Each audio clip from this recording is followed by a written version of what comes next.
Shruti Smriti Purananam Alayam Karunalayam Namami Bhagavat Padam Shankaram Lokashankaram Shankaram Shankaracharyam Keshavam Badarayanam Sutra Bhashya Kartau Vande Bhagavantau Punah Punah Ishvaro Gururatmeti Murti Bheda Vibhagine Vyomavad Vyapta Dehaya Dakshina Murtaye Namaha Sadashiva Samarambham Shankaracharya Madhyamam Asmadacharya Paryantam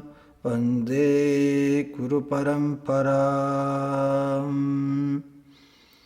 Om Sahana Vavatu Sahanau Bhunaktu Sahaviryam Karavavahai Tejasvinavadhitamastu ma vidvishavahai.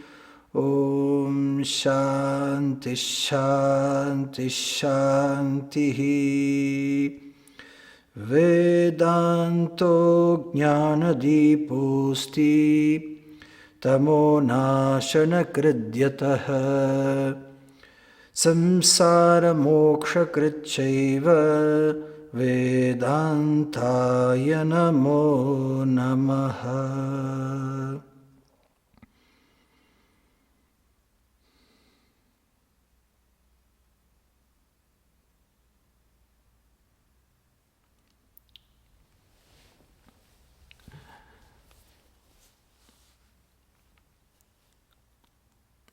Sempre que iniciamos um trajeto novo, e esta é uma jornada que é uma autêntica maratona,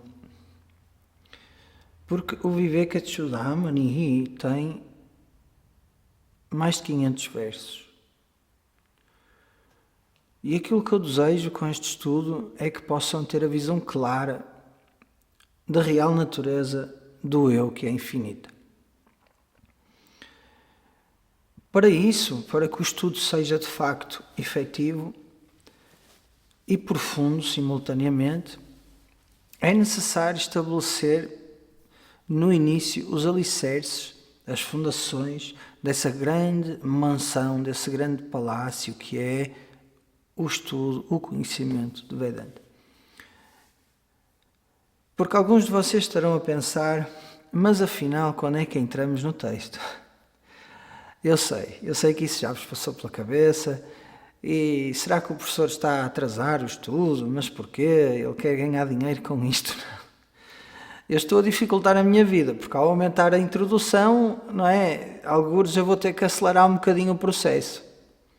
Outras pessoas antes do curso começar disseram assim, quantas aulas é que vão ser? Eu não me façam essa pergunta. Não é? É quase que me perguntarem, olha, quanto tempo é que vais demorar a comer? Depende da comida, depende se eu estiver com fome, não é? Depende se eu tiver outras coisas que fazer. Eu não é? Quanto tempo é que eu vou demorar daqui a Lisboa? Eu não sei. Igual, isto é um trajeto, é uma maratona. As pessoas gostam de tudo definido, são freak controls, controladores de tudo, não é? Freaks do controlo, não é? Para se sentirem seguras, não é? Para se sentirem seguras. E, obviamente, há a questão monetária também, mas como muitos de vocês estão, ou alguns de vocês estão a fazer por bolsa, quer dizer, o dinheiro nunca foi um problema para estudarem comigo. Há pessoas a estudar de graça há anos, e está tudo bem, há outras que pagam há anos. Então, uns dão para os outros. Quem tem, sente-se feliz de contribuir, e quem não tem, sente-se feliz de receber. E por mim está tudo bem. A vida é assim, é um dar e receber. E temos de estar abertos para fluir. Então arrumem na ideia essa coisa de vamos andar depressa, isto é um curso finito. Não é um curso finito. No sentido em que Vedanta é para toda a vida. Todos os mestres dizem isso. Vedanta é para toda a vida. E o texto que nós estamos a estudar é simplesmente um pretexto para que a visão do eu seja revelada. E por isso é que existem muitos textos, não é? A Gita, as Upanishads, imensos Prakaranagranthas. Existem várias Gitas, Rama Gita, Ashtavakra Gita e por aí fora. Então, não é? Quando este acabar, vem outro, e estamos aqui para essa celebração do autoconhecimento. Vedanta é um ritual. É o ritual do autoconhecimento, onde cada um oferece a sua individualidade, descobrindo o quê? Que essa individualidade é, na realidade, o infinito. Esse é o objeto de estudo. Esse é o objeto da vida. Não é só do estudo, é da vida. E por essa razão, nós estamos a ir de forma mais ou menos profunda com esta introdução, para que fique tudo claro no início. Às vezes alunos vêm ter comigo de outros professores e eu sinto que não há clareza. Sinto que não há clareza. E quando chegam aqui começam a notar que as coisas ficam claras. Parece que as ideias vêm, não é, com mais clareza. E isso tem que ser assim no Vedanta. Ensinar Vedanta à pressa é um mau serviço ao Vedanta, é um mau serviço ao aluno. Não é? Imaginem um cirurgião. Vai-vos operar à pressa. Nossa, ninguém quer estar aí. Ninguém quer. Não, desculpem lá. Então, a operação cirúrgica mais delicada de todas é a operação cirúrgica à cegueira da ignorância. É ou não é?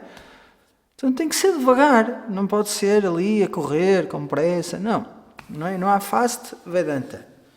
Não existe, não é? O fast food, fast Vedanta não existe. Não há um Mac Moksha, não é? O Mac Menu e o Mac Moksha, não existe isso. Esqueçam isso. Esqueçam. Então, estamos juntos a celebrar e vamos nesse bonito caminho que é a felicidade de crescermos todos juntos e celebrarmos a alegria de viver, a força para ultrapassar os obstáculos, a capacidade de chorar, tudo isso, não é? Então, porque não tenho aquela vontade, professor, quando é que vai entrar no texto? Será que ele vai ensinar 4 versos por aula? Então, o professor já deu 20, ou seja, daqui a 2 meses já acabamos esta folha, vem outra. Não é? Desfrutem de cada aula, não é? Desfrutem, sem pensar na contabilização, não é? Contabilizem, não é, a vossa conta bancária, para não gastarem demais. Isso é importante, não é? Mas as aulas vamos relaxadamente, não é? Vamos fazendo uma gestão relaxada do nosso tempo nas aulas de Vedanta. Até porque eu vou falar das nossas vidas, não é? Vou falar das nossas vidas, não falo de outra coisa aqui, não é? Das nossas vidas, não é? Então na aula passada eu tinha dito que falaria um pouco mais sobre as 10 Upanishads. E são elas, não é? Isha, Kirna, Kata, Prashna, Munda, Mandukya, Titirihi, Aitareja, Chandogyam, Brihadaranyakam, Tata. São estas as 10 Upanishads. Então a Isha, Upanishad, a Kirna, Upanishad, a Kata, Upanishad, não é? E por aí fora. E cada Upanishad tem a sua forma de fazer as coisas. A Isha Upanishad pertence ao Shukla e ao Yajurveda. A Kena Upanishad pertence ao Samaveda. É o Upanishad que nós estamos a estudar, muito bonita, mais pequena. Karta Upanishad, nós já estudamos, pertence ao Krishna e ao Yajurveda. Depois, a Prashna Upanishad pertence ao Atharva Veda. A Mandukya Upanishad também pertence ao Atharva Veda. A Mundaka pertence ao Samaveda, ao Atharva Veda e a Mundaka também. Depois temos a Taittiriya Upanishad, que pertence ao Krishna Yajurveda.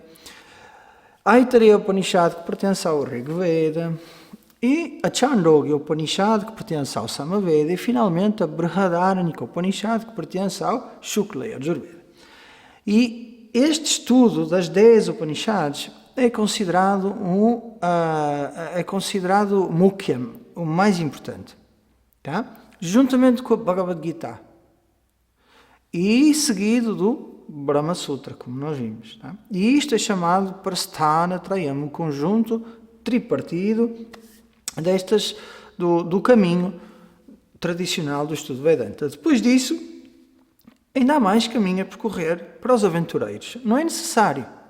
Não é necessário esse estudo todo. Estes três são necessários, aliás, são suficientes para o moksha. Dito isto, se a pessoa estiver preparada, basta um. Basta um texto. Então, é necessário, não é, essa shraddha no ensino.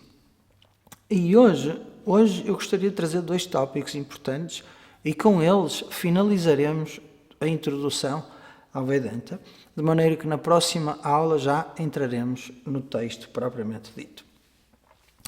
E o primeiro tópico é aquilo que é necessário para o sucesso no estudo. Não é? A pessoa, o que é que eu preciso para o estudo? Não é? Quais são os fatores necessários ao sucesso? Não é? Siddhikaranam, a causa do sucesso, podemos traduzir assim. Então, a primeira coisa no estudo Vedanta é chamada Preranam. Preranam é a motivação. Tá? A pessoa ter esse ímpeto para o estudo e continuar o estudo. A pessoa tem que ter a motivação. Se a pessoa não estiver motivada, é um problema. Eu tenho alunos, professor, eu quero muito estudar. Chegam ao momento da aula, querem ir fazer outra coisa. Ou começam cheios de vontade, não é? Entrada de leão, saída de pato. Estão a ver? Prefiro que entrem a pato e saiam a leão. Não é? Então, o difícil no meio disto tudo é dosear o nosso entusiasmo. Porquê? Ao princípio nós fantasiamos. Vedanta! O professor falou que dá liberdade. Então entramos com o entusiasmo ao máximo. Não é? E depois esse entusiasmo tende a diminuir, certo? Tende a diminuir o entusiasmo. O que é que nós temos que fazer? Nutrir esse entusiasmo. Como é que nós nutrimos a motivação, o entusiasmo? Tendo em mente o objetivo final. Não é? Focamos na cenoura. Qual é a cenoura? É moksha. Porquê é que eu quero moksha? Porque eu quero me ver livre do samsara, obviamente. Qualquer pessoa. E se a pessoa já esqueceu qual a relação entre a libertação e o samsara, então pode ouvir as aulas passadas novamente, para lembrar. Não é? Não existe forma de libertar o sofrimento, sendo a causa a ignorância, a causa dele, a não ser o Vedanta, o autoconhecimento. Não há outra forma. Então a pessoa que lembre isto. E as pessoas também dizem assim, professor, a minha vida está muito ocupada, a minha vida está uma tragédia, está tudo pernas para o ar. Precisamente por isso é que deves estudar Vedanta. Não é? Precisamente por isso é que deves ter 1 hora por semana. É só 1 hora que nós estamos a dar. Só 1 hora. Os alunos tiveram a fazer o retiro, agora tiveram 2 horas, às vezes 3 horas de Vedanta por dia. É uma maravilha. Porquê? Porque a mente paira naquilo. Estamos com pessoas no mesmo registro. Uau! É só 1 hora por semana. E essa hora tem um efeito duradouro. É como aqueles comprimidos de ação retardada. Nós tomamos, não é? E a ação é retardada. Vai soltando-se na corrente sanguínea. Então que seja assim. Então prerana é o primeiro fator para o sucesso. Que empurra a pessoa para o estudo, que empurra a pessoa para a aula, que empurra a pessoa para a reflexão, que empurra a pessoa para fazer uma meditação de manhã. Tem que acontecer. E a pessoa tem que encontrar forma de estar sozinha e automotivar-se. E vencer, não é? Tamoguna, ir a Rajoguna e tornar-se uma pessoa mais sátvica. E para isso está ali o nosso querido Ricardo Barreto, do Ayurveda, para ajudar ali a equilibrar todo o corpo e para ir em frente. E a nossa querida Maria João, temos aqui uma disciplina interdisciplinar, uma equipa interdisciplinar que ajuda aí com as coisas dos astros, não é? Para quê? Para que as coisas aconteçam. As coisas têm que acontecer. Olha, até agora não houve um aluno que não tivesse feito a consulta com a Maria João, que não tivesse lá no mapa, Vedanta. Então, isso valida o meu papel aqui neste planeta Terra. As pessoas vêm comigo, vêm para isso. Vêm para moksha. Venham para a libertação. O mapa diz isso. Não é por acaso. Bem, passando à frente, esse é o primeiro fator. Siddhi Karanam, Preranam. Qual é o segundo fator? Não é por ordem de importância. O segundo fator é Daivam. Daivam é o divino, o destino, a sorte, Punyam.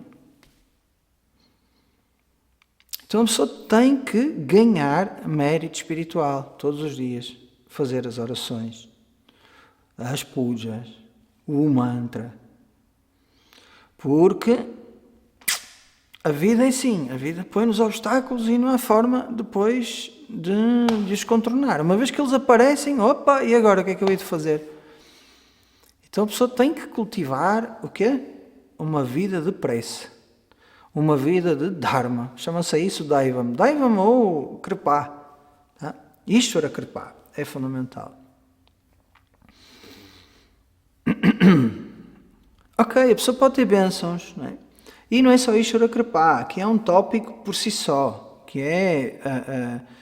existem 4 tipos de graça, que basicamente são só uma, não é? Mas existem 4. Ishvara Kripa é a graça do divino, a graça de Ishvara.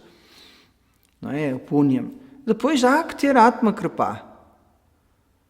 Atma Kripa significa que a pessoa tem que acreditar nela mesma. A pessoa tem que dar a si mesma aquilo que ela precisa. Depois, Guru Kripa. Não é? Compaixão, o favor do mestre. Qual é o favor do mestre? É o ensinar. O favor do mestre é ensinar. E orientar individualmente, aconselhando cada aluno, vendo o melhor que cada aluno tem e melhorando isso, fazendo com que o aluno aproveite as suas qualidades e que os defeitos sejam transformados em virtudes. Não é? E o professor tem que ter essa visão raio laser e ajudar os alunos. E se a mente do professor estiver com esse objetivo, não é? O professor vai ajudar os alunos, não só pelo ensinamento, mas conhecendo-os melhor, consegue aconselhá-los individualmente. E alguns alunos, eu sou muito direto, não é? Eu vejo os traumas dos alunos quando falo com eles, não é? Alguma coisa me diz. E eu começo a entrar assim na profundidade do tema, e alguns alunos sentem uma proximidade emocional tão grande e fogem. E depois separam-se assim durante algum tempo, porque eu meto o dedo na ferida. Só o aluno não está preparado, o aluno retrai-se, não é? Sabem aqueles bichinhos da conta, não é? Que andam assim no chão, nós tocamos, eles enrolam-se. Alguns alunos são assim, nós tocamos, eles enrolam-se. Ok, tenho que ficar quieto um bocado até que ele se abra outra vez. Pronto. Não é? Porque eu tenho a capacidade, eu e qualquer professor que queira fazer este trabalho bem, de absorver a energia dos alunos e sentir a energia. Ok, o que é que isto causa em mim? O que é que está ali que não sei o que mais? É como se eu me tornasse um com o aluno. Ok, depois deste lugar consigo ver o que é que aquela pessoa precisa. É instintivo. Qualquer pessoa na realidade tem capacidade para fazer isso.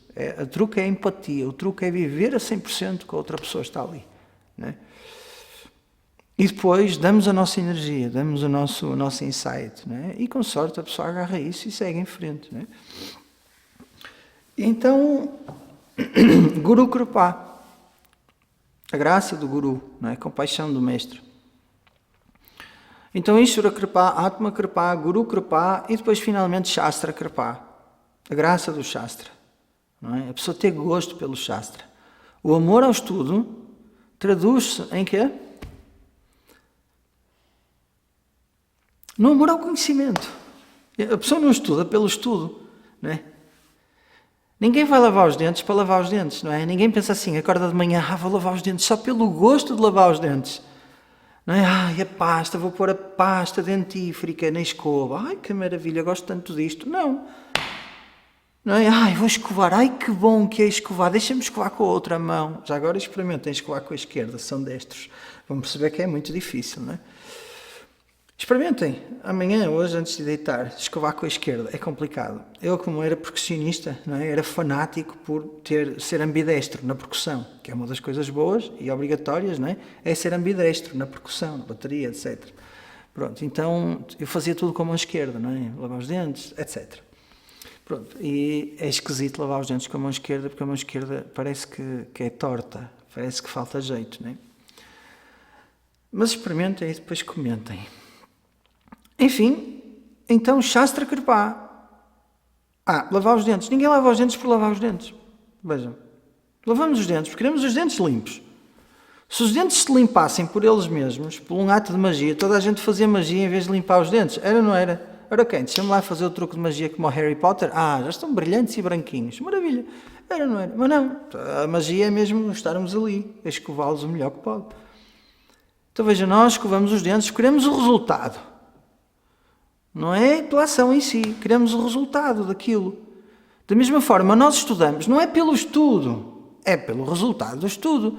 Então, qual é a Shastra Kripa?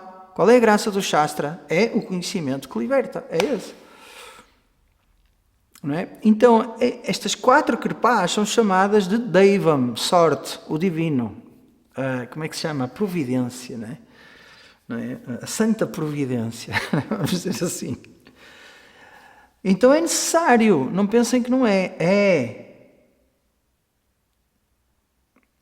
Primeiro é Preranam, a motivação para começar e para continuar. A seguir, qual é?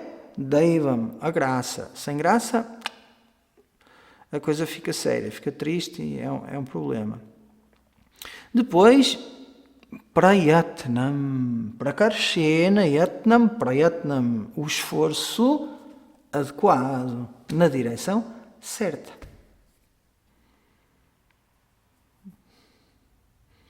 Certo? Professor, eu quero perder peso, não é? Porque estou acima do meu peso. Ok. E nós vamos almoçar fora com essa pessoa e observamos, não é? Observamos aquela pessoa a comer, não é? E, meu Deus, ela é uma larva, não é? Come tudo e mais alguma coisa. Ela esforça-se, mas é contrariamente. Estão a ver o que ela quer. Então, o esforço adequado, certo, na medida certa. Se for de mais, é prejudicial. Se for de menos, não chega. Usando as ferramentas adequadas. Então a pessoa tem que empenhar-se de forma correta. Fazer as práticas todas que são necessárias. Não é? A meditação, o yoga, ou alguma coisa que substitua o yoga. Não é? Etc, etc. Então, Prayatnam, este é o terceiro fator do sucesso. Finalmente, o último, Kalam, o tempo. E isso implica, obviamente, tiksha, a pessoa ter paciência. Certas coisas só vêm com o tempo. Não adianta correr atrás desenfreadamente, certas coisas só vêm com o tempo. Então a pessoa desenvolve paciência. E como dizia o querido Swami Dayananda, o nosso grande mestre, we are all in the process. Estamos todos no processo. Entendam isto, são as palavras do mestre. Estamos todos no processo. E seguimos com a paciência, porque temos tudo a nosso favor. Tá? Então, pensem nisto que eu disse. Estas causas do sucesso, não é? Siddhi Karanani, aplicam-se a tudo na nossa vida. Se uma estiver em falta, as outras 3 não vão ser suficientes. Estão a ver? Não vão ser suficientes. Vejam um atleta de alta competição, um atleta olímpico, não é?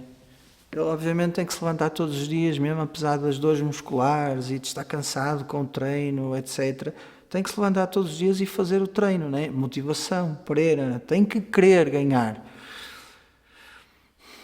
Depois, Daivam, a sorte. Imaginem se ele tem uma lesão. E o que é a lesão se não falta de punyam, falta de mérito espiritual? Não é? Lesionou-se, acabou, pronto, para o ano. Para o ano, vai outra vez, lesionou-se outra vez, pronto. Não chega lá. Não é?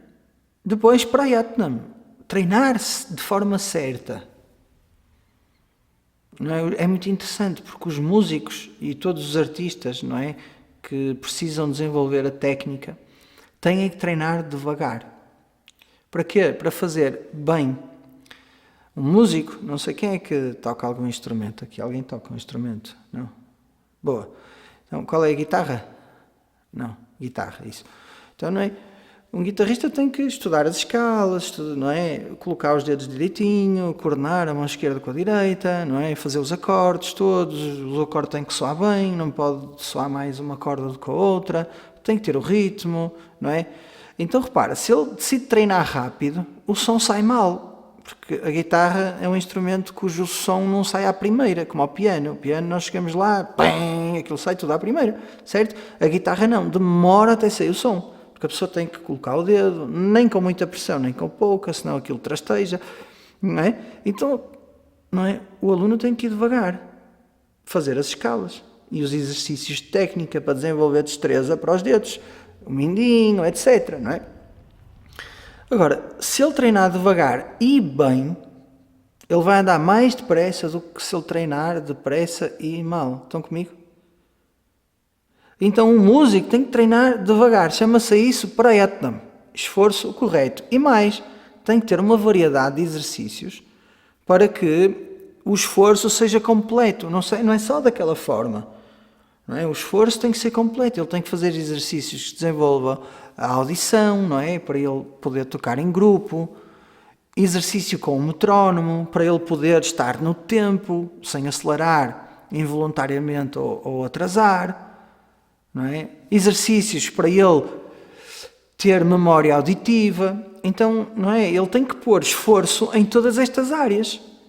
Então, pôr esforço adequado em função das fraquezas nas diversas áreas é importante para quê? Para o sucesso. Chama-se isso prayatnam, para karshena yatnam, o esforço adequado. Então, reconhecer as fraquezas no estudo de Vedanta e colocar mais esforço adequado para superar essas fraquezas é fundamental. A pessoa irrita-se muito, vamos supor. Não é? A minha fraqueza como ser humano sempre foi a irritação. Eu sou pitta, não é? E o meu pensamento sempre foi mais rápido do que porque também sou vata, então o meu pensamento tem tendência a ser rápido. Isso levou-me a ter pouca paciência. Então, acho que foi no primeiro ano da escola, a minha mãe contou-me que, eu acho que era o primeiro dia de aulas, ou a primeira semana de aulas, não me lembro agora muito bem, e a professora estava a repetir as coisas, e eu levantei-me e disse assim, se é para a professora ficar aqui a repetir as coisas, eu vou-me embora, porque a professora já repetiu. Não é? Mal sabia eu que ia estar 3 anos e meio a ouvir a mesma coisa dos meus professores, que tu és o infinito, tu és o infinito, tu és Brahman, tu és Brahman. E não fiquei cansado de ouvir isso. Então vejam, eu como ser humano que aqui estou, em frente aos meus alunos, reconheço uma fraqueza intrínseca em mim, que tem a ver com o meu caráter, com a minha biologia, com a minha fisiologia. E qualquer terapeuta da Ayurveda ou medicina tradicional chinesa vai ver isso e vai dizer, olha, evita os estimulantes, descansa bem, etc, etc. Faz exercício físico. Vão-me dizer algo que é fundamental para quê? Para uma fraqueza emocional minha, e cada um tem as suas, poder estar ali sobre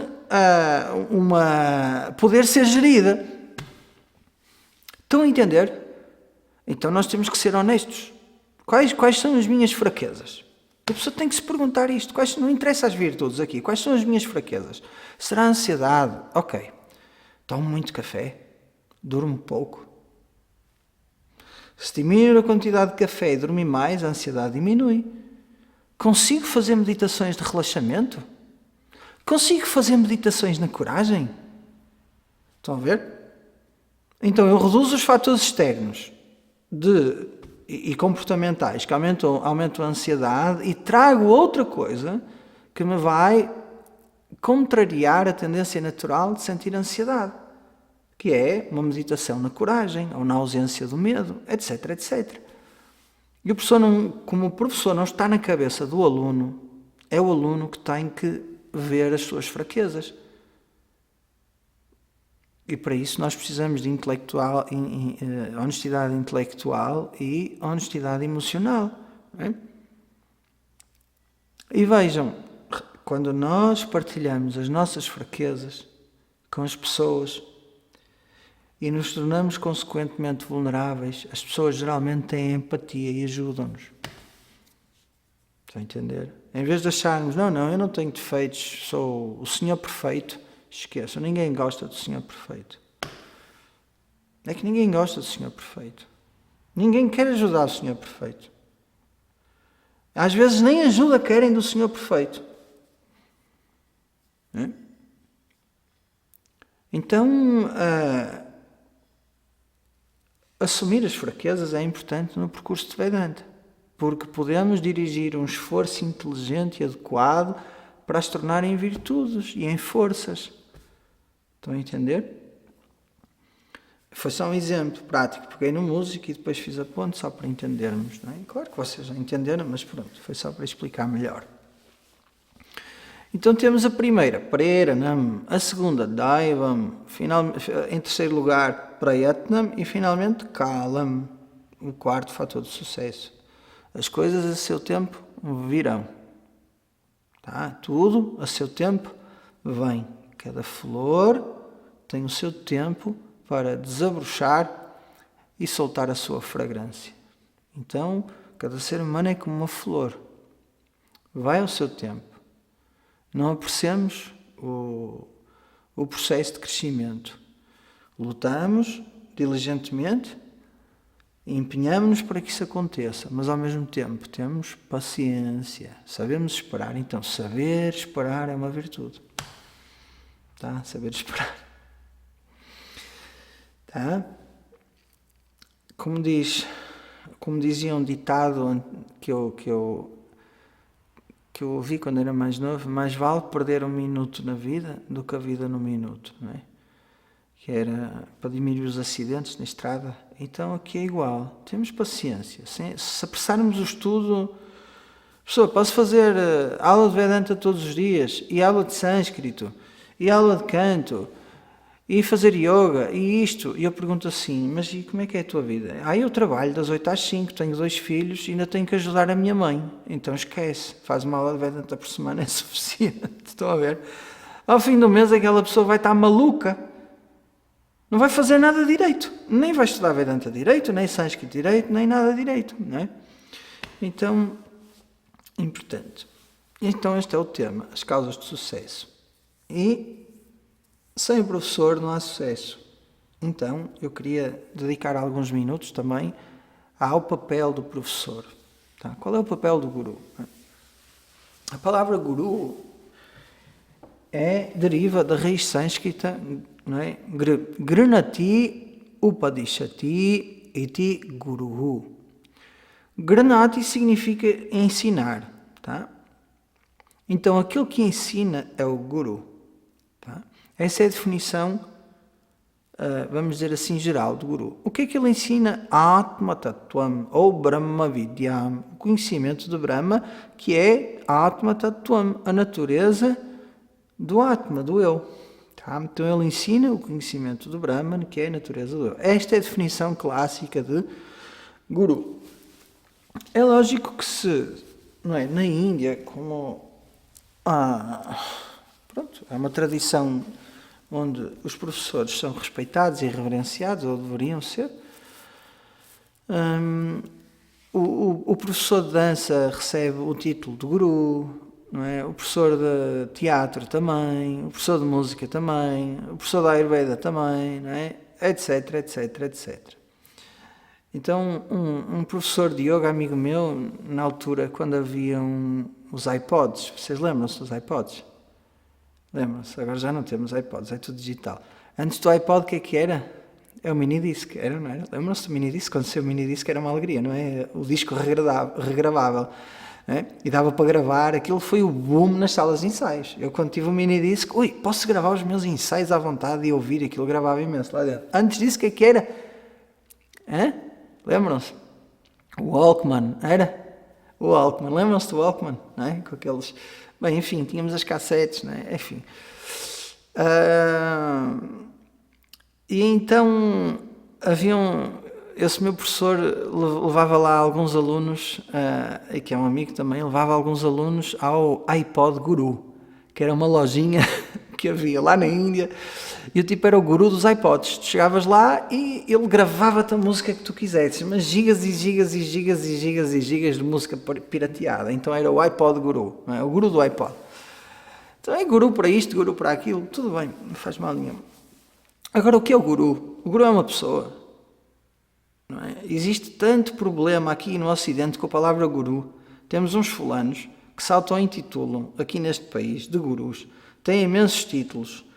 Jagad, guru, não sei o quê, Shri, Shri, Padman, mais não sei o quê, e andam aí a fazer mal às pessoas. Então, duvidem sempre das pessoas que se auto-intitulem como, ou se autodenominem como gurus e façam questão de pôr isso lá na página da internet e nas redes sociais. Duvidem sempre disso. Aquela pessoa está à procura de alguma coisa. Tá? O guru é um papel que um ser humano desenrola sempre que aparece um discípulo. Quando o Paulo sai da aula, o Paulo obedece às ordens da Sónia, cá em casa. É que não há hipótese. Que é companheira. Tá? Não há guru. Qual guru? Qual que é? O Paulo é o Paulo. Se é assim, e o Paulo vai fazer o que tem que ser. Porquê? Porque sou companheiro, vejam. Eu estou a brincar, não é ordem, que eu estou a brincar. Sou companheiro. Quando eu estou na presença da minha mãe, qual guru qualquer, qual professor qualquer, sou o filho, simplesmente o filho. Qual guru qualquer, quando eu vou à Índia ver os meus professores, sou simplesmente o aluno. Eu não é? Eu chamo um Uber, entro no Uber, vou dizer à pessoa, olha, sabe quem é que eu sou? Eu sou guru. Não, eu falo, sou o mais humilde e o mais compreensivo que eu puder com aquela pessoa e espero o mesmo. Estão a entender? Guru é um papel só que alguém assume quando ensina outra. Agora, existem certas coisas à volta deste processo de ensino que protegem o aluno e protegem o professor. É como um contrato, vamos dizer assim, de trabalho.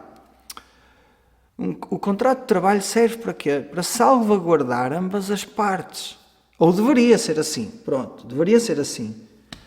O trabalhador está seguro pelo trabalho e o empregador pelo contrato e o empregador também. Porquê? Porque há condições que foram mutuamente combinadas entre ambos e que eram supostamente favoráveis a ambos. Então existe como se fosse um contrato, um protocolo que protege ambos, aluno e professor, protege ambos, que têm como fundamental o respeito, têm como um elemento fundamental o respeito, têm como elemento fundamental uma mútua servidão é uma palavra feia, está ligada com a escravidão, não. Uma mútua, uma entreajuda entre ambos, vamos dizer assim. Não é? Há uma troca. Eu estou aqui para vos servir. E vocês ajudam-me a eu servir este conhecimento a vocês. Sem o qual eu não o poderia fazer. Então este papel só existe porque alguém pede o conhecimento e invoca na pessoa Paulo esse papel. E, não é? Enquanto eu vos sirvo, não é? Este conhecimento, vocês servem a vossa vontade de aprender, que estimula esta troca. E a vontade de aprender é o quê? A humildade, o respeito, a amizade, o querer estar perto. Tudo isso estimula a vontade de aprender. Então há este protocolo, estão a ver? Há uma forma de nós nos aproximarmos da pessoa que garante que esta troca de conhecimento e esta relação que se vai desenvolver entre o aluno e o professor sejam a melhor possível. Não é por acaso que nós fazemos, dentro da tradição de ensino, o mantra Sahanavavatu. Lá tem esta parte do mantra Ma Vidvisha Vahaihi. Ma, que não, Vidvisha Vahaihi, que nós, os dois, que não haja inimizade entre nós, que nós possamos manter uma relação sempre respeitável e saudável. Porquê que o Veda, há 5.000 anos atrás, ou 6.000 ou 7.000, e todos os nossos professores se preocupam em dizer isto? Porque em qualquer relação não é? Professor-aluno, há a possibilidade, qualquer relação, professor-aluno também, há a possibilidade de atrito e de desentendimento, especialmente por falha de comunicação. Estão a ver? Ou as emoções foram mal comunicadas, as necessidades foram mal comunicadas. O professor pode, sem querer, dizer alguma coisa que não é boa. Uma vez um dos meus professores disse numa das aulas: mas os chineses são todos iguais. Isso é uma frase que pode ser entendida como racista, não é? É assim que um ocidental tenha dificuldade para distinguir, não é, os nipónicos, porque não estamos habituados a distinguir os nipónicos, e vice-versa. É natural isso, porque nós estamos habituados a distinguir, não é, as pessoas, não é, com quem nós lidamos maioritariamente todos os dias. Não é?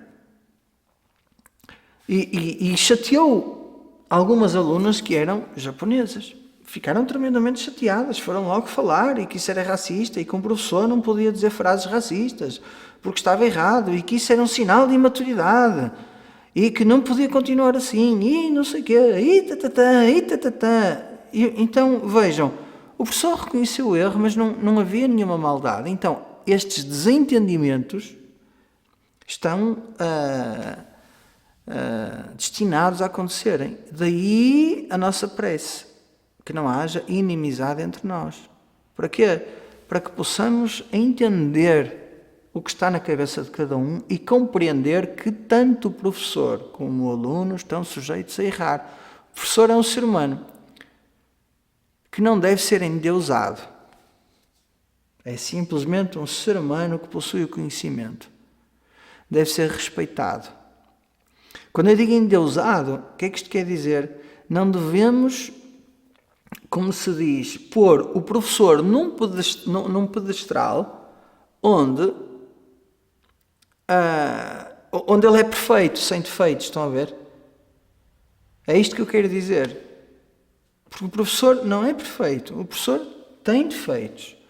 O professor é um ser humano, os seres humanos têm defeitos, logo o professor tem defeitos. Este é o silogismo aristotélico, não falha, tá? É a lógica. Os seres humanos têm defeitos, o professor é um ser humano, o professor tem defeitos. Ponto final, que fique bem assente na vossa cabeça.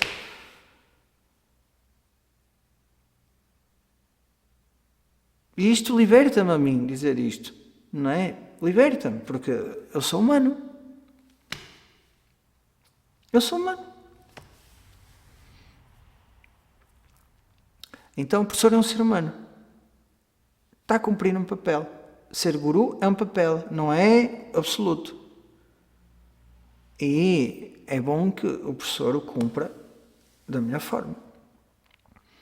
Contudo, é necessário ter um professor na vida. Estão a entender?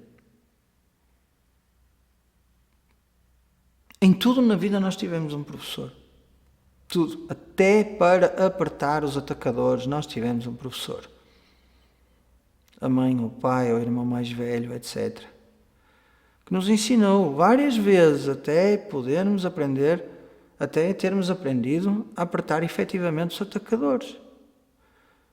O pai e a mãe ensinaram a lavar os dentes. Eu lembro-me de estar com o meu pai e o meu irmão lavávamos os dentes ao mesmo tempo e o meu pai ia connosco lavar os dentes. Eu lembro-me. Ensinaram-nos a comer. O professor de ginástica ensinou-me a saltar de trampolim. Ainda assim, não é? Quantas vezes não aterramos de cabeça para baixo? Nós que éramos, não é, os jovens, não é? Nós queríamos era saltar com a maior força naquilo e depois era o que fosse, não é? Vejam, para cada coisa que nós aprendemos na vida, nós tivemos um professor. E nesta tradição de ensino, o autodidatismo não é vangloriado, até pelo contrário. Na realidade não há um autodidata. Não há um autodidata. Eu sou um autodidata na música. Ok, quantos vídeos é que viste? De quantas pessoas? Eu já vi vídeos no YouTube de música. Então aprendeste com essas pessoas. Não é? Aprendeste com essas pessoas. Não existe um autodidata puro, absoluto. Porque a vida é um partilhar. E o mundo inteiro é o nosso mestre. O vizinho ensina-nos certas coisas. O cão do vizinho também nos ensina certas coisas. O gato do vizinho, se olharmos para uma planta, a planta ensina-nos. Não é? Tudo nos ensina. Então não podemos dizer, não, eu sou autodidata, eu aprendo. Não, existem inúmeros mestres. Não é? E o professor é aquela pessoa que, se de facto é um professor tradicional, sabe as dificuldades e onde as dificuldades se fazem sentir. Estão a entender? Então é muito mais fácil aprender com alguém que sabe onde estão as dificuldades, quais são as curvas perigosas, e nos diz, olha, naquela curva só podes ir a 50. E o aluno naquela curva vai a 50 e vê, realmente a pessoa tem razão, se for a 100 espeta-se, pronto, tudo bem. Da segunda vez já não vai assim, mas pode não haver segunda vez, não é? Pode não haver segunda vez. Então o professor previne o erro e não só isso, acelera, sim, Brahman é o absoluto, o divino, está bem? Então, o professor acelera, veio ali uma pergunta no chat, também viram essa pergunta assim a aparecer? Pronto. E então o professor previne o erro e acelera o processo, dando técnicas e métodos que aceleram o processo. De outra forma seria muito mais vagaroso. Então esta é mais um dos fatores da necessidade que o aluno tem de ter um professor. E depois o mundo inteiro diz que o eu é finito. O mundo inteiro diz que o eu é finito. Como é que o aluno há de descobrir que o eu é infinito? Professor, mas podemos ler livros, não é? Algumas pessoas pensam assim, nós podemos ler livros. Quando a pessoa lê um livro, a pessoa impõe a sua vontade sobre o livro, que é, não estou a gostar disto. Deixa-me ler na diagonal. É ou não é? Não gosta, passa à frente no livro. É ou não é? Só que na aula o professor cativa a atenção do aluno. Pela honestidade que o professor tem a viver, o aluno é captado. Se o aluno faz a mesma aula de forma diagonal, como lê um livro, o Vedanta não vai funcionar. Estão a ver? Vedanta não vai, não. Significa isso que o aluno não confia nas palavras do professor. O aluno tem que confiar no que o professor diz. Aquilo que o professor diz tem que ser importante. Aquilo que eu digo tem que ser importante. Tem que marcar alguma coisa aí. Tem que fazer algum tipo de mudança. Tem que agitar aí as águas de alguma forma. Porque só assim é que a coisa anda, é que a carroça começa a andar para a frente, senão não. E mais, quando nós lemos um livro, não é? Nós não estamos totalmente entregues ao livro, não é? Deixa lá ver o que é que este tipo vai dizer, não é? Deixa lá ver, temos o nosso filtro. Nós não abandonamos o nosso ego quando lemos um livro. Quando estamos na aula de Vedanta, pela graça do Guru, há momentos em que o nosso ego não tem nada. A pessoa está tão interessada a ouvir aquilo, tão entregue à mente do professor, que vai na viagem, vai na mente do professor e vê o que o professor está a dizer. E só assim é que a visão do infinito é transmitida do professor para o aluno. Quando o aluno empresta definitivamente a sua mente ao professor, nem que seja por 10 minutos.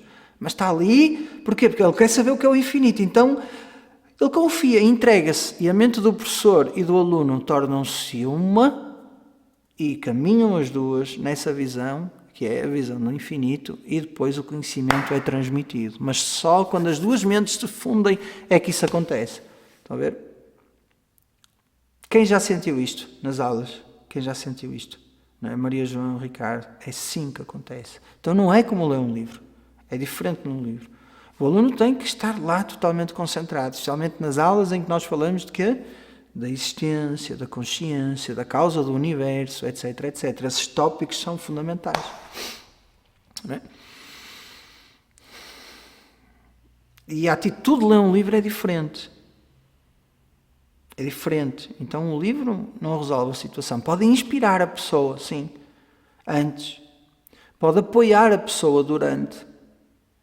E depois pode ser uma forma da pessoa manter o estudo, não é? Por isso é que eu tenho livros. Mas a pessoa tem livros editados, pode haver esta questão, não é? Sim, claro que tenho livros. É uma forma de divulgar o meu trabalho e é simultaneamente uma forma dos alunos se manterem conectados. Agora, eu não recomendo o estudo por livros só. Não. É uma boa forma da pessoa começar, é uma boa forma da pessoa estar em contacto com aquilo. E é uma boa forma da pessoa que tem má memória auditiva de ter um suporte textual ao qual recorrer sempre que surgem dúvidas. Daí a introdução ao Vedanta sair em livro. Daí o Tattva Bodha estar em livro. Daí as 5 estrofes o último livro, não é? Que eu vou apresentar lá em Alverca, não é? Como é que se chama? Varreu-se-me agora. O livro diz Joel. É já o 6º livro, eu às vezes esqueço-me. Não, tens que ligar aqui o som. Estão a ver? A memória varreu-se. Acontece às vezes, é assim, paciência.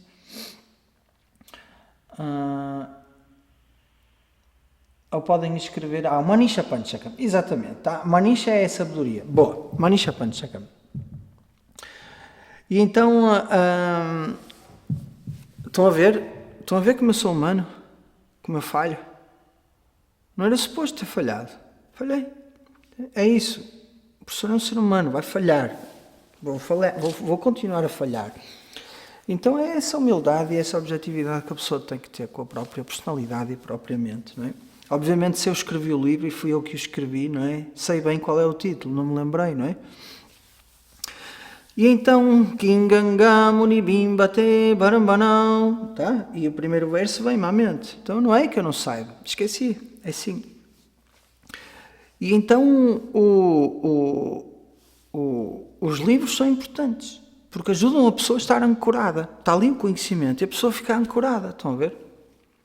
Não é? Agora o Ricardo já está ali a pensar, ele deve ter descansado pouco. É mesmo um sintoma de vata, esqueceu-se, não é?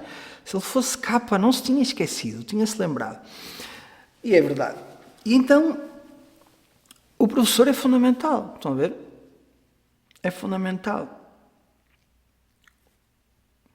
Sem o professor, o trajeto é sinuoso, é muito mais difícil. Nós não temos alguém que nos corrija. Esta é outra coisa importante. O professor tem capacidade não só de nos corrigir, como nos apoiar quando precisamos de apoio. Não é? E uma das coisas que eu tento fazer é apoiar os meus alunos. E eu sei que eu apoio. E faço sem nenhum interesse financeiro ou pessoal. Apoio porque gosto de apoiar. Realmente gosto de apoiar os alunos. Gosto de estar lá quando eles precisam.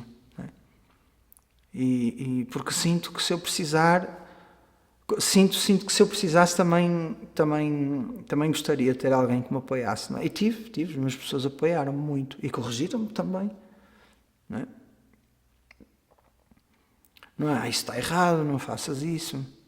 Não é? O professor está numa posição que durante a aula, sem ser de forma pessoal ou dirigida a alguém em particular, sabendo das coisas que se passam, porque o professor sabe da vida, pode dizer alguma coisa para corrigir o aluno. E falo. E deve fazê-lo, porque essa é a posição. Não é? E então, depois, outra coisa é que todos os professores da tradição foram alunos. Tá? E então, todos os professores desta tradição sabem muito bem o que é ser um aluno. Então conseguem pôr-se no lugar do aluno.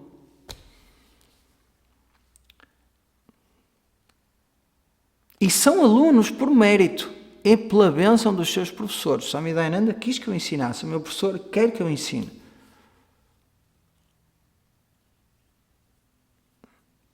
Então recebemos a bênção, não é? Se eu for para a Índia, eu sento-me com o meu professor e eu aprendo com ele. Mas com o maior prazer. com o maior prazer que eu aprendo com ele. É ótimo. E sei que eu vou aprender muito. Ele vai dizer coisas que eu não sei. Porque ele próprio, como professor, continua a dar aulas, continua a crescer. Formas mais efetivas de comunicar, dando outros exemplos que ajudam à comunicação. Estão a ver?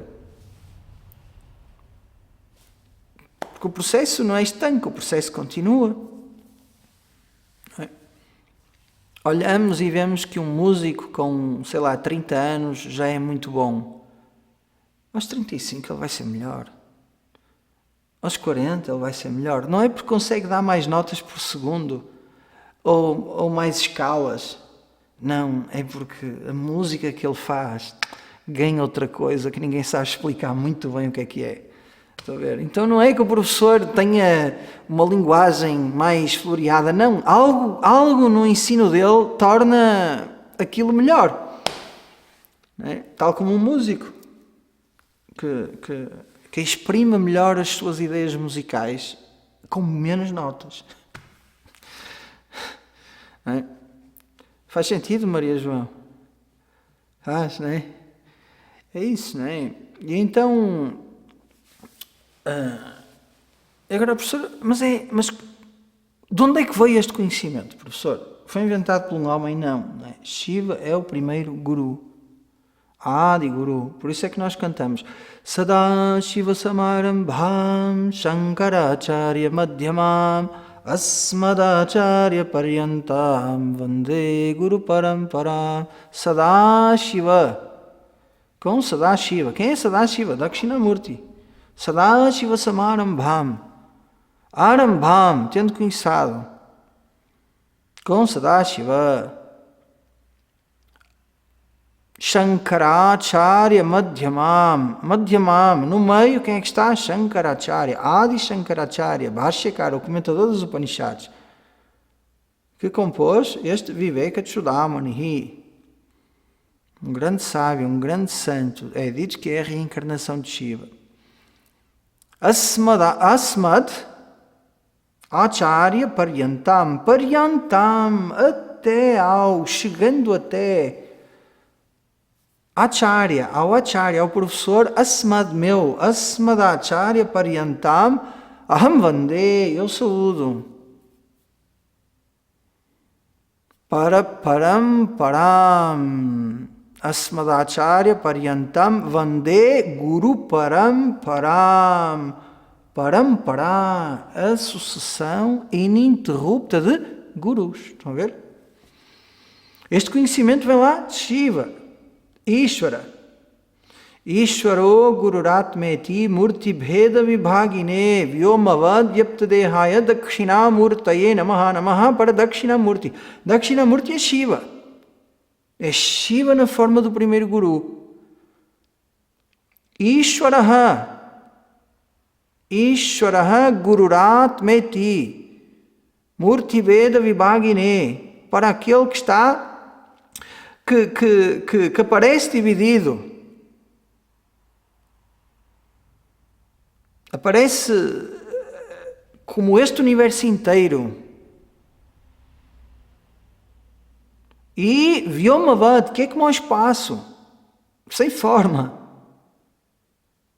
Então o Guru, Ishvara é o Guru, que é o Atma. Ishvaro Gururatmeti Murti Bheda Vibhagine Vyomavad Vyaptadehaya. Esse que é como o espaço, mas que aparenta estar dividido.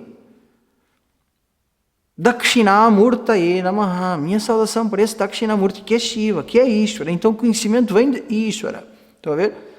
E qual é a mensagem do professor? Tu és Ishvara. Não é, o professor não diz, eu sou Ishvara e vocês são sei lá o quê. Não. O professor diz, desde o primeiro dia, tu és o Atma é infinito, a verdade de Ishvara e a verdade do eu é a mesma coisa, que é uma e uma só realidade não dual, que é chamada Brahman, o absoluto. Não é que o professor, eu sou Brahman, mas vocês são só alunos, então, não. Tu és Brahman. Tu és esse Brahman. Então, desde o início, o professor sabe, tu és esse Atma, que é Brahman, que é ilimitado. Desde o início, o professor diz isso. E sabes que mais? Esse é o Guru. Esse é Ishvara. Então não há hierarquia, vejam. A hierarquia é só em função do papel, não é na realidade. A hierarquia é feita para proteger ambos, para que o ensinamento aconteça. Porque certas qualidades, como a humildade, a vontade de estar perto, a vontade de ajudar, elas são, como se diz, o fator de invocação da compaixão e da vontade para o professor ensinar.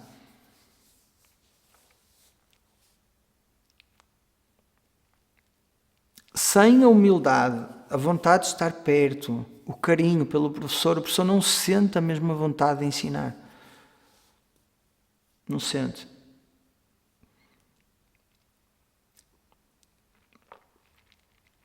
Porque o professor é um ser humano, não é?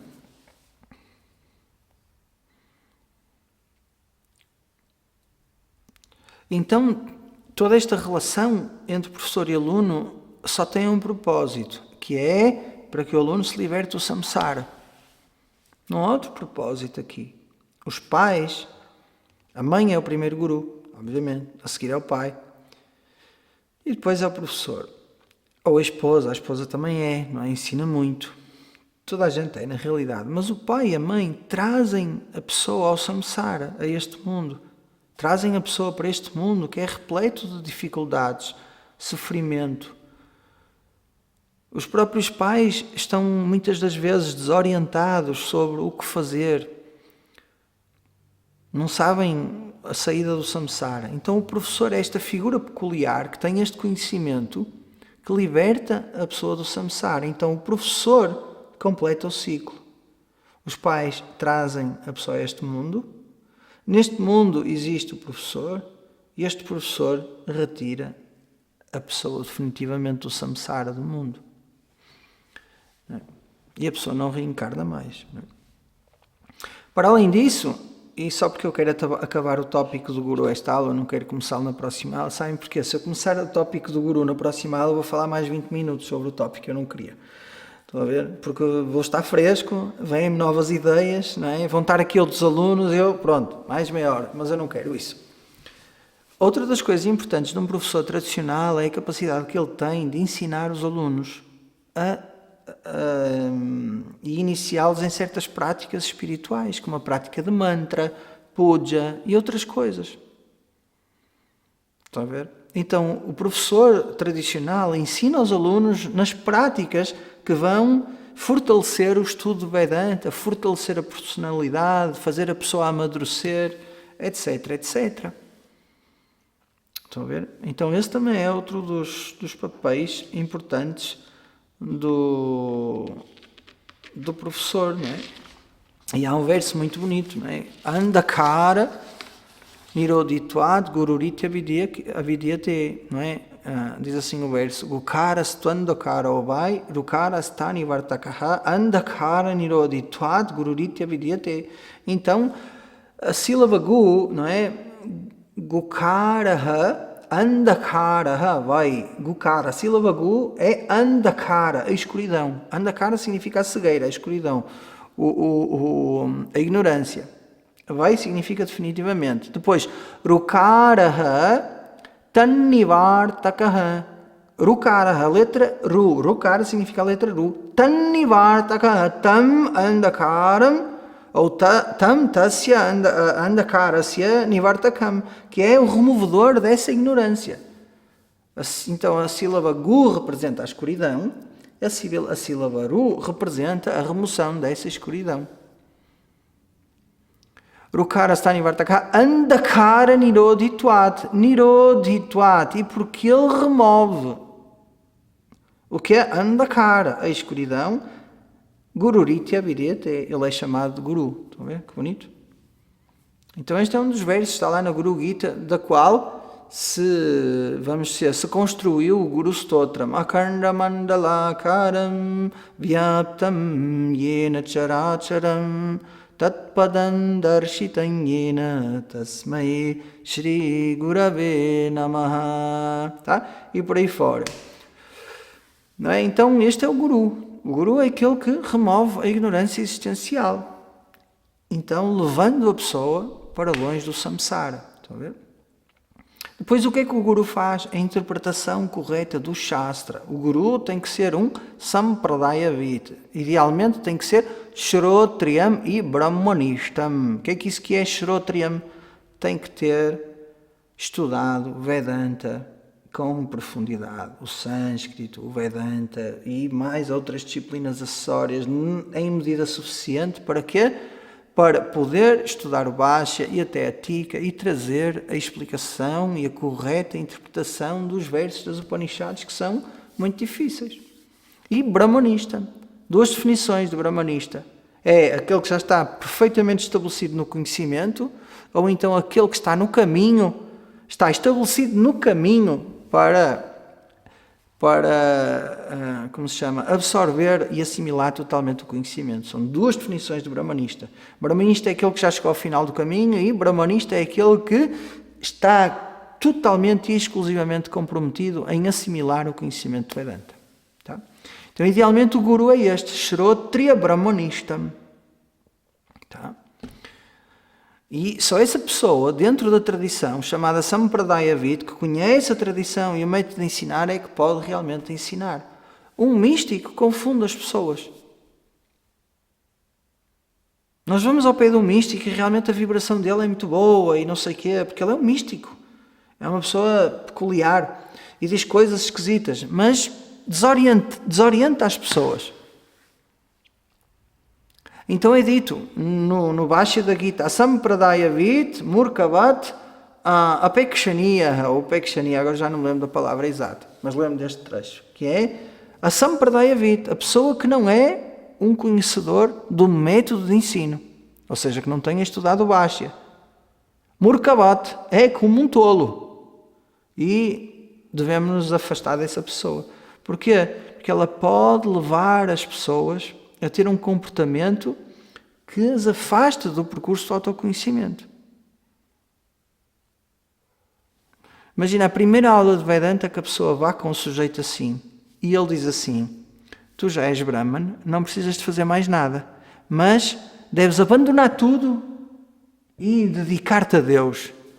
Essa pessoa confia tanto, tem 2 filhos em casa e uma esposa e abandona tudo e entrega-se a Deus. Está correto isso? Sabem que isso existe? Há relatos destes, com místicos. Essa pessoa, passado 10 anos, vai ficar muito arrependida. E então, não é? Dentro da nossa tradição, o percurso do aluno deve ser feito de forma progressiva, acompanhada, a um ritmo certo. Para quê? Para que não aconteçam desaires. Estão a entender? O caminho é seguro. Dentro da tradição, o caminho é seguro. O professor tem os olhos bem abertos, está de olho nos alunos. E então, o caminho é seguro. Tá? Então, eu não vou conseguir acabar o tópico. Nossa, há tanto a falar. Eu bem queria, mas próximo vamos acabar o tópico.